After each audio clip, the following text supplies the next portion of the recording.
નમસ્કાર, હું છું સુરેશ ગલચર અને અમારી સુરેશ ગલચર વ્લોગ્સ ચેનલમાં આપનું સ્વાગત છે. આજે અમે તમને બતાવશું હવા ખાવાનું સ્થળ. હવા ખાવાનું સ્થળ એટલે કે સાપુતારા. ભારત દેશમાં ગુજરાત રાજ્યનું સાપુતારા જે હવા ખાવાના સ્થળ નામે ઓળખાય છે. ગુજરાત મહારાષ્ટ્ર બોર્ડર પર ડાંગ જિલ્લામાં આશરે 1000 મીટરની ઊંચાઈ પર આવેલું સ્થળ છે.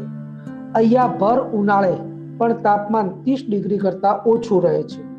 ગુજરાતનું એકમાત્ર હિલ સ્ટેશન એટલે સાપુતારા. સાપુતારા શબ્દનો અર્થ એટલે સપનાનું ઘર. તો આવો આજે અમે તમને સાપુતારાની સફર કરાવીએ. સાપુતારાની સફર માટે જોડાયેલા રહો અમારી સાથે.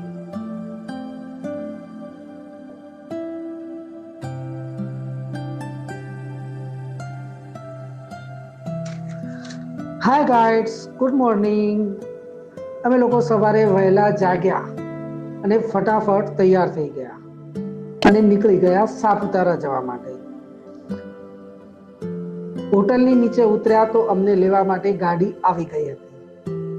ઝરમર વરસાદ સાથે અમે લોકો નીકળ્યા સાપુતારા જવા માટે.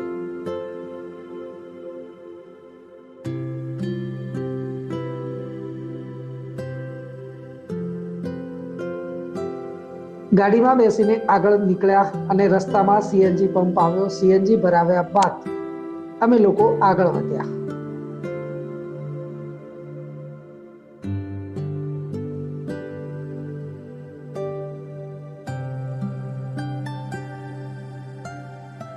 અને ડાંગ જિલ્લામાં પ્રવેશ કર્યો.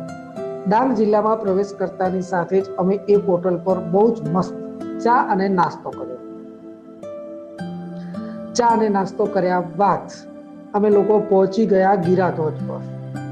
ગિરાધોધના મુખ્ય ગેટથી એન્ટ્રી પાસ મેળવી ગિરાધોધ તરફ આગળ વધ્યા અને પહોંચી ગયા ગિરાધોધ.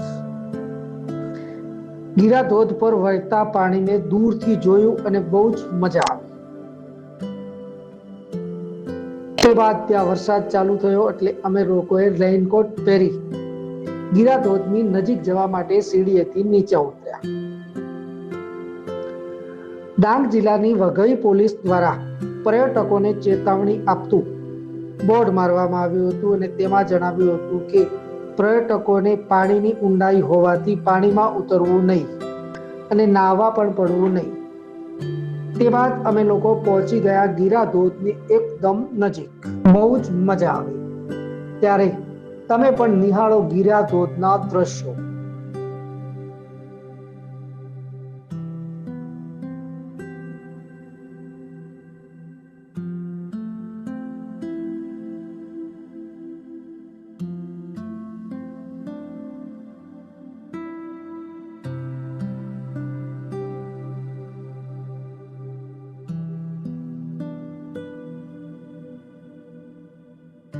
ચાલુ વરસાદની સાથે અમે લોકો પહોંચી ગયા સાપુતારા.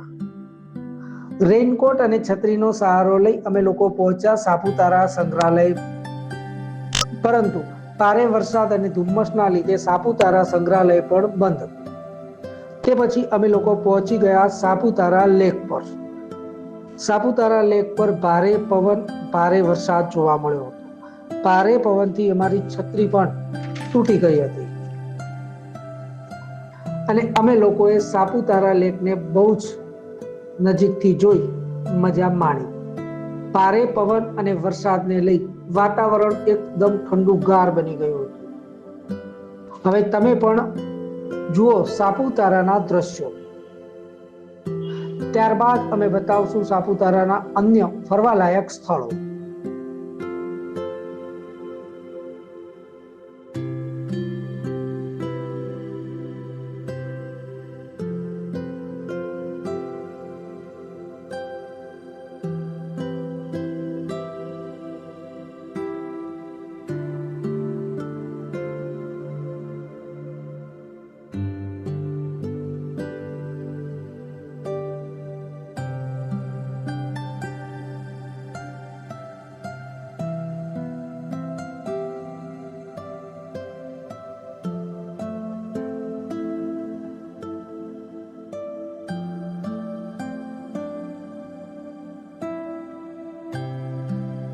પહોંચી ગયા પર્વતોની હારમાળામાં, જ્યાં પર્વતો વાદળોથી ઘેરાયેલા જોવા મળ્યા હતા અને વાદળો કરતા પર્વત ઉપર જોવા મળ્યા હતા અને વાદળો નીચે જોવા મળ્યા હતા.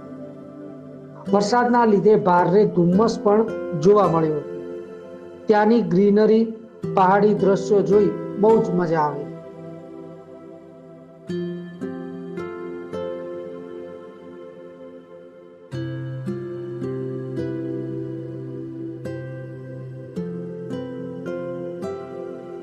અને ત્યાં ટ્રેકિંગ કરવાની પણ બહુ જ મજા આવી.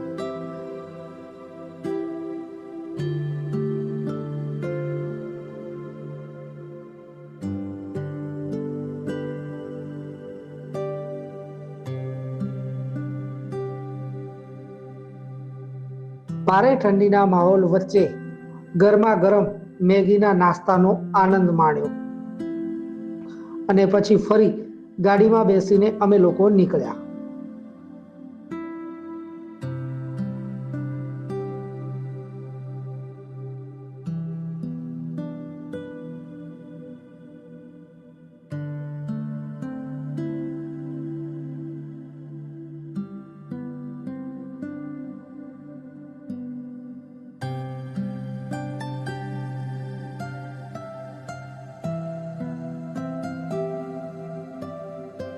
પહાડની હારમાળા, રમણીય વાતાવરણની સાથે આગળ વધ્યા અને પહોંચી ગયા સનસેટ પોઈન્ટ.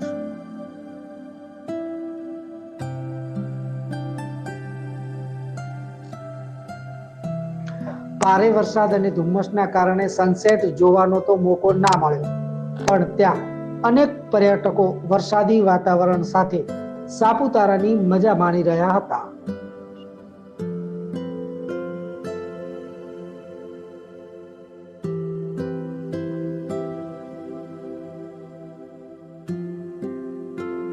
ત્યાંથી અમે લોકો પરત ફર્યા. ભારે વરસાદના લીધે અનેક જગ્યા પર પાણીના વહેણો જોવા મળ્યા હતા. પહાડોની વચ્ચેથી પસાર થતી નદીઓના દ્રશ્યો જોવા મળ્યા હતા. ત્યારે હવે તમે પણ જુઓ પહાડોની વચ્ચેથી પસાર થતા પાણીના ધોધ.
સાપુતારા ફરીને અમે લોકો પાછા નવસારી આવી ગયા.